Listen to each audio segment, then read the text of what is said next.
Still very early in our investigation. We've got Chief Scott Wall is going to let you know what occurred. We are going to have time for questions afterwards, and so please, Chief Scott Wall.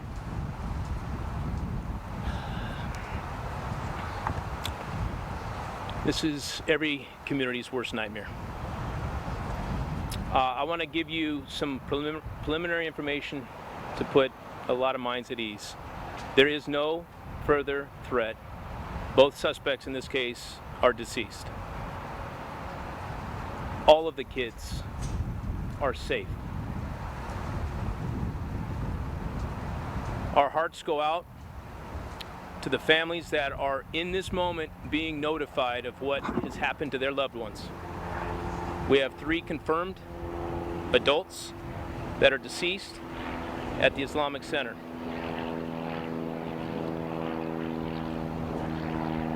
There is a lot of preliminary information that we're going to try to highlight and cover, but understand it's going to take us some time to get accurate information out to everyone. Here's what we know so far. At about 11:43, we received a call of an active shooter at the Islamic Center. Within 4 minutes, officers arrived on scene and observed immediately 3 deceased, what appeared to be deceased victims out in front. They immediately began to deploy with an active shooter response into the mosque and adjacent school. At about the same time, we began to receive calls from just a couple blocks away that we had more active gunfire. Officers were also responding to that call for service at the same time. There was a landscaper that was doing his work that was shot at and fortunately was not hit. That was at about the 7100 block of Salerno, which is just a couple blocks from here.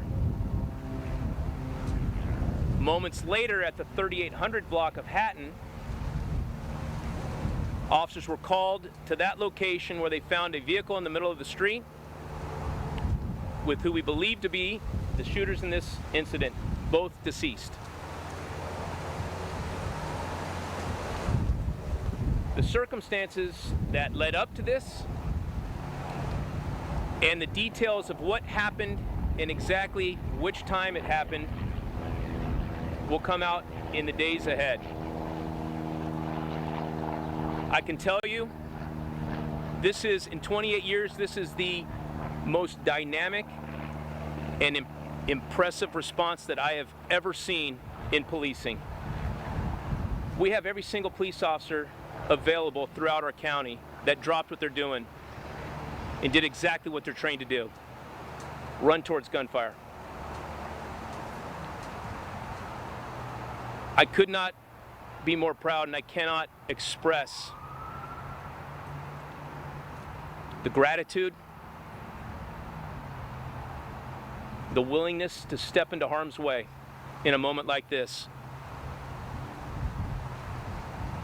And I tell you what got me. Watching the kids come running out. Just thankful to be alive. I want to bring up Mark Remley from the FBI.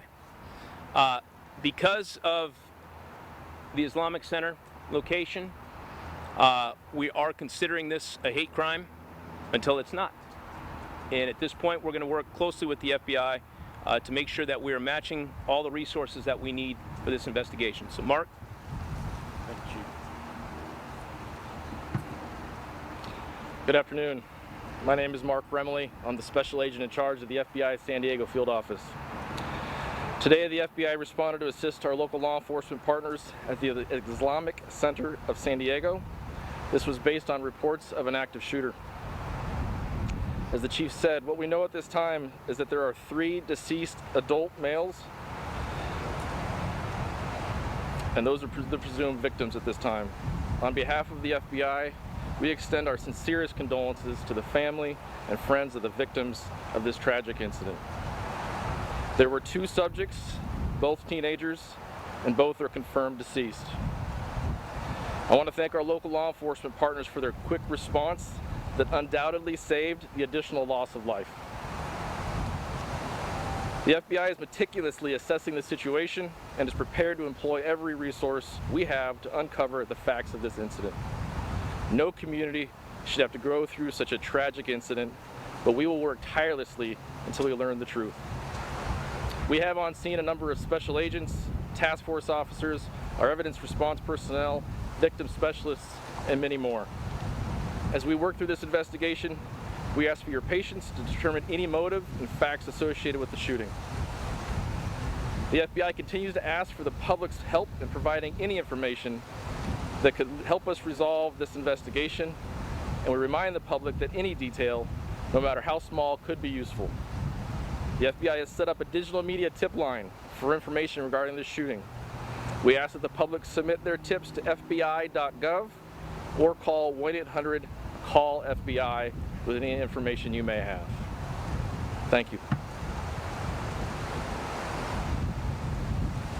One more piece of information that I failed to put out. There is a reunification center set up at 4125 Hathaway where parents could be reunified with their kids and any other loved ones that might be related to the Islamic Center. That is the location where you can be reunified.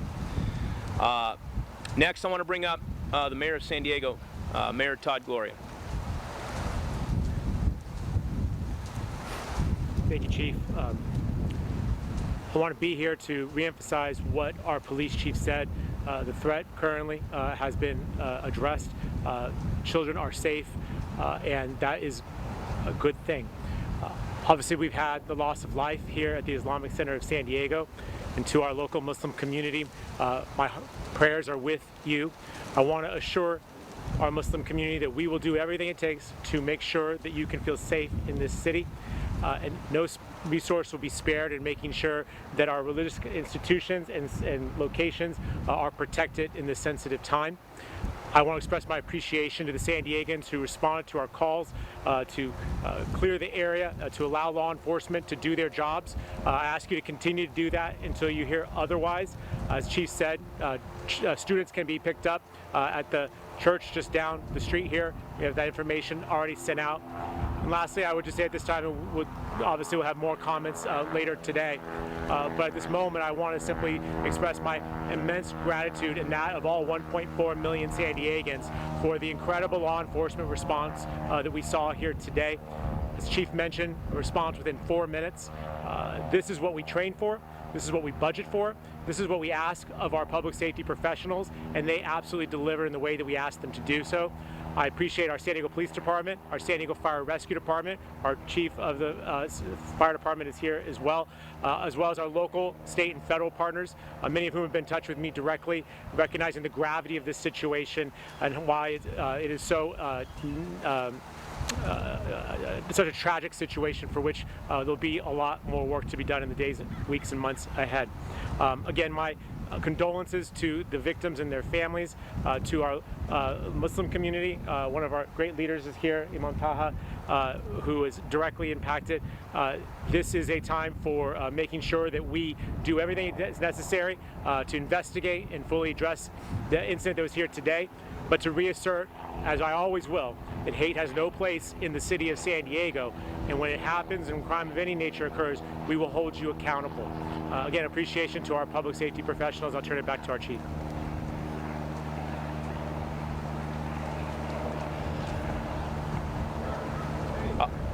I'll open it up to questions here in just a second. I want you to keep in mind, we're giving you what we have and what we know at this point. And there's only so many there's a limitation of what we can go into at this point until we can confirm information. So with that, we'll open up to a couple questions.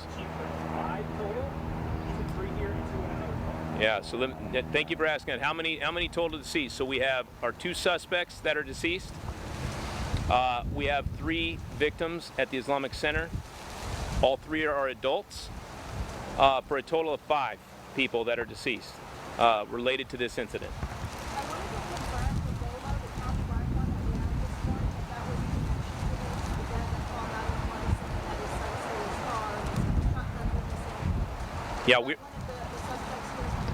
Yeah, so we are actively investigating that right now to figure out and piece together exactly what led to this moment.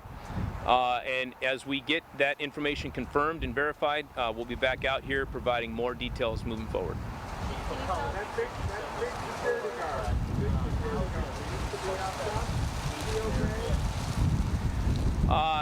So the suspects at this point appear to have died from self-inflicted gunshot wounds. There were no officers involved in firing their weapons. But that is still very preliminary at this point. But that's what we believe right now. 2 males. At this point, we believe them to be 17 and 19. Suspect's identity put out on the air pretty quickly. Was the suspect already known that they planned this and people were aware of this before it happened? So again, we are actively investigating the things that led up to this. Obviously, these things don't typically just happen on a whim. And the information that we knew preceding it is what we're actively looking into, and once we get that information verified and assembled, we will provide it. Yes, ma'am.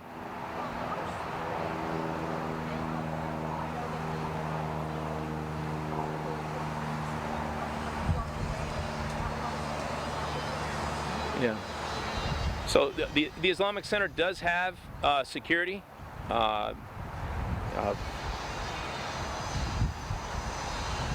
One of the deceased is a security guard that works there, and I think played a pivotal role in assisting from this being much worse.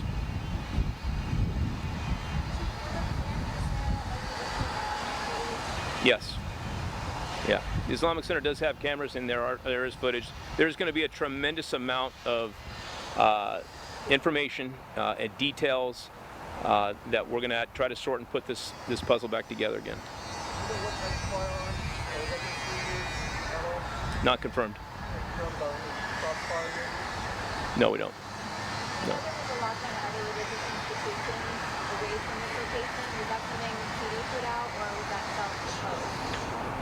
Shannon, I don't necessarily know, which locations were put on a lockdown. There's other neighboring schools in the area. It's standard protocol. When information like this comes out with an active shooter, we try our best to get that information out and either shelter in place or evacuate from the area if it's ideally safe to do so. So that would not be outside of protocol for that to happen. Just one more question. Yes.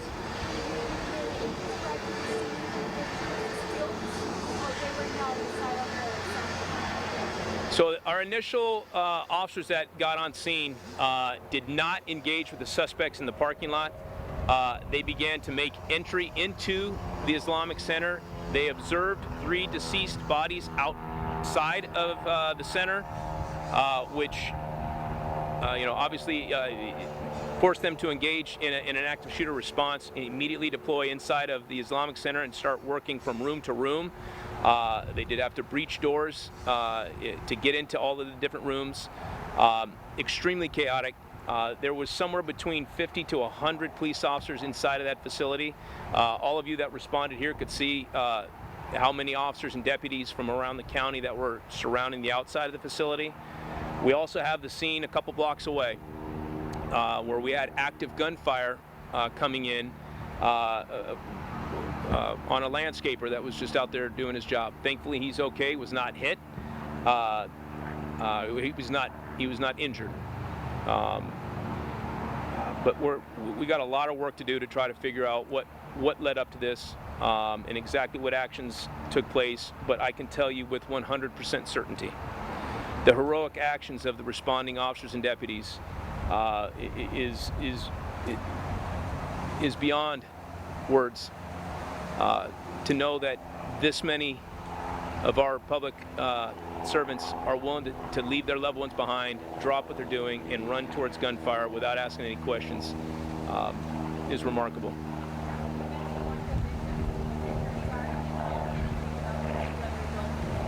Not yet.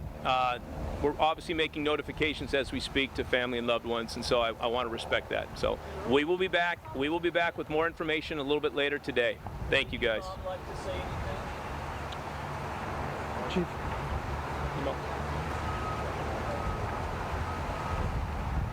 Good afternoon. My name is Taha Hassan. I'm the Imam and Director of the Islamic Center of San Diego. I know it's time of sorrow, time of sadness. We have never experienced a tragedy like this before. And at this moment, all what I can say is sending our prayers and standing in solidarity with all the families in our community here. And also the other mosques and all the places of worship in our beautiful city should always be protected.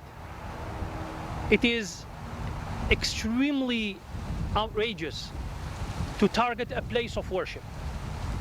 Our Islamic Center is a place of worship. People come to the Islamic Center to pray, to celebrate, to learn. Not only Muslims, but we have people from all walks of life. Just this morning, earlier, a group of people, non-Muslims, coming just to learn about our faith and our cultures. So this is something that we have never expected. And I would like also to thank all the people who contacted us from all over the country and even from overseas to give condolences and to ask about, is there anything they can do to help? And I would like also to thank our local authorities, our San Diego Police Department, the FBI, the San Diego Police Department, FBI, and all the Sheriff Department, our mayor, for showing up and standing in solidarity with us. So this is what I have to say. Thank you so much. Thank you very much. That's all the time we have right now. We will come back in 2 hours, and we will also set up for Spanish interviews. Yes.